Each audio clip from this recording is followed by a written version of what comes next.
Well, good morning, everybody, and thank you so much for tuning on into our Valley News Now desk. We got a pretty beautiful day outside today, but unfortunately, I hate to break it to you, we do have some storm chances tonight as well as Sunday. But for the most part, we got a pretty good weekend on our hands. Give me 1 second here. Yes, we got a pretty beautiful weekend on our hands. I'm going to give you all those updates. We're going to follow along on our Valley News Live homepage. Give me 1 second to hop on over there. Having a little bit of technical difficulties, but we're working through it, okay? All right.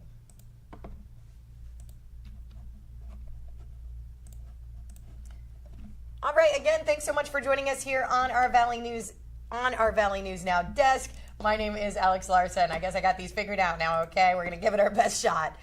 Okay, like I said, storm chances tonight as well as Sunday. Lots going on this weekend. So what I'm going to do is I'm going to share my screen with you here, and we are going to hop on over to our website, okay? I'm over here on our homepage, valleynewslive.com, where we're going to head on over to the weather tab here. We're going to scroll on down. We're sitting at 66 in Fargo right now. Fair conditions. Looks like wind at 6 miles per hour. That's not too bad. We'll stay sunny for a little bit this morning before heading into partly cloudy, mostly cloudy. We're going to head on into the next 12 hours. Oof, check that out. So it's going to be overnight that these storms are going to hit, okay?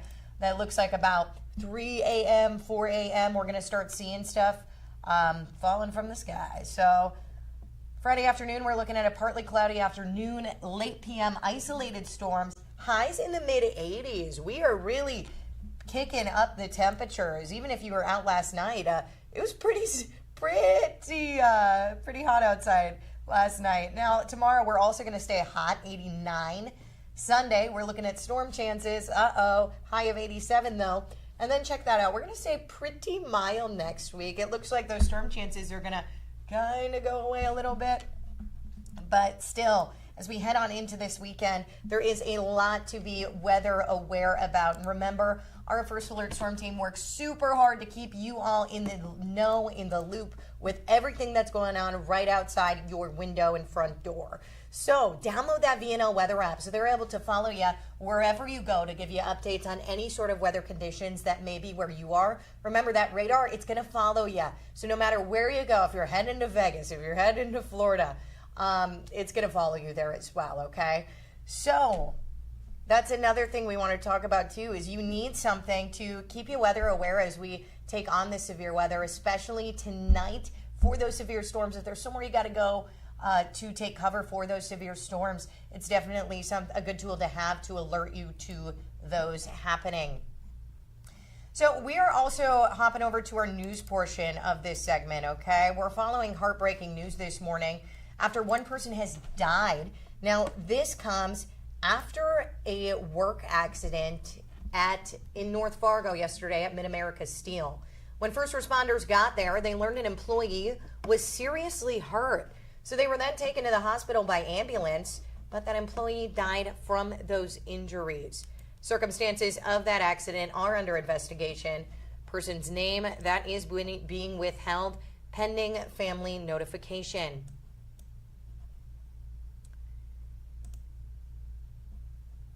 And a Fargo City Commissioner is speaking out after being told that she may no longer speak to officers, that she's got to talk to the police chief. That directive was given to City Commissioner Michelle Turnberg. Mayor Tim Mahoney confirming with our partner Flag Family Media that Turnberg was told to avoid speaking directly to officers about policing matters. Now, Turnberg told the Flag, quote, "To say I'm disgusted is an understatement. This is very disappointing." She says she will not follow the directive and that she's not here to make friends, but to do what is best for the residents of Fargo. So we're going to hear from Michelle Turnberg right here, okay? No way. Are you kidding? He's not my boss. The chief of police is not my boss. I have spoken to several officers who do not want to come forward because there are concerns in the police department, and I want to get to the bottom of it.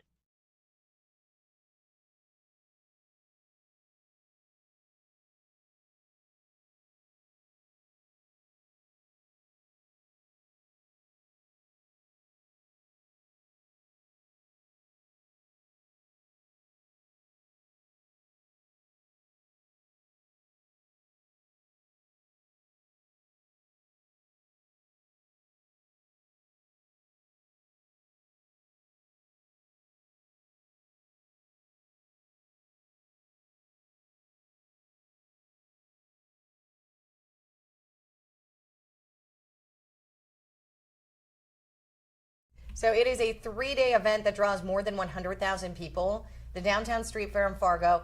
I'm going to rewind here. Looks like my mic was not working there. This year's Downtown Fargo Street Fair saw its largest crowd in years. It is a 3-day event that draws more than 100,000 people. Planning and preparation behind the scenes at the Fargo Police Department does start months in advance, though. Valley News Team's Courtney Lackey shows us how new features helped officers keep everyone at the fair safe.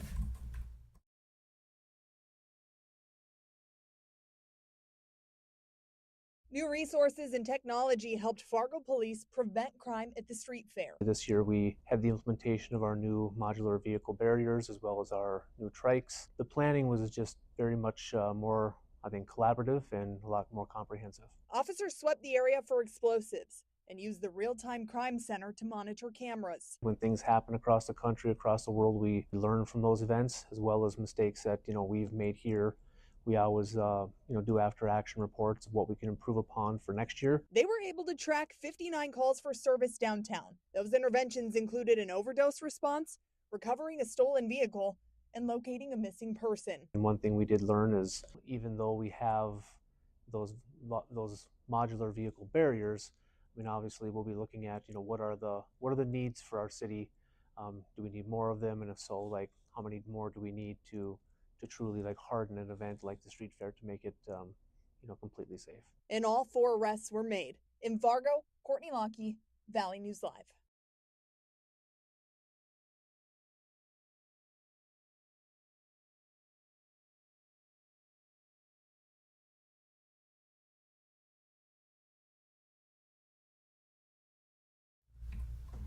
So calls for service were actually down from last year. Next year's street fair is set for July 16th. That is happening through the 18th. And it's actually going to be the fair's 50th anniversary. So lots of exciting stuff out there. If you hadn't been to the street fair yet, unfortunately you missed it this year, but next year you got a chance. And I'm sure it'll be just as special with that 50 years. A Roseau man is facing 2 felony charges. Now this comes after police say he ran into a home and jumped out of the window. Officials say they responded to a home off County Road 20 Saturday to a woman who heard noises inside of her home. According to court documents, Joshua Blue ran up to her and asked where Rachel was. Report says there is nobody named Rachel living at the home. Blue says there were people after him and he jumped out the window. He's facing 2 burglary charges. And I got an exciting event that's happening this weekend. So I want to talk about the Summer Blast 2025. Let me get that info pulled up for us here, okay? So again, I'm talking about the... Oh, it looks like I lost my spot in my teleprompter here. Okay. So, Summer Blast 2025. I'm going to pull up some Honor Flight video here just so you can see just how special this is. This is one of the welcome homes for one of the Honor Flights. Summer Blast 2025 is happening tomorrow it's happening today. It's happening all weekend at the Moorhead Legion. Events are kicking off today. That's at 5 p.m. So this is actually one of their biggest fundraisers of the year. If you want to come out and enjoy the fun, tribute bands are happening tonight and Saturday night. It's going to be tons of fun in the parking lot of the Moorhead American Legion. And all proceeds, they're going to benefit the Veterans Honor Flight of North Dakota, Minnesota. You can see all that excitement as they're coming home off the flight.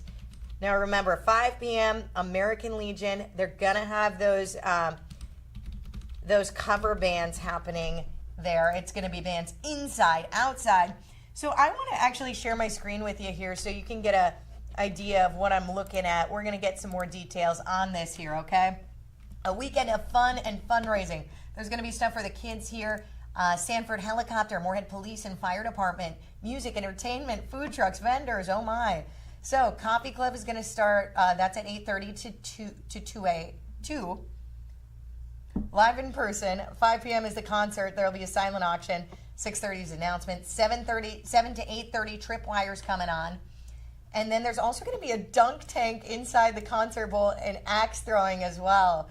So Saturday, it's going to be a cookie sale at 11, vendor sale, craft sale, Dixieland Band. That's going to be inside. And the 60s guys with Pepper and Mike are outside.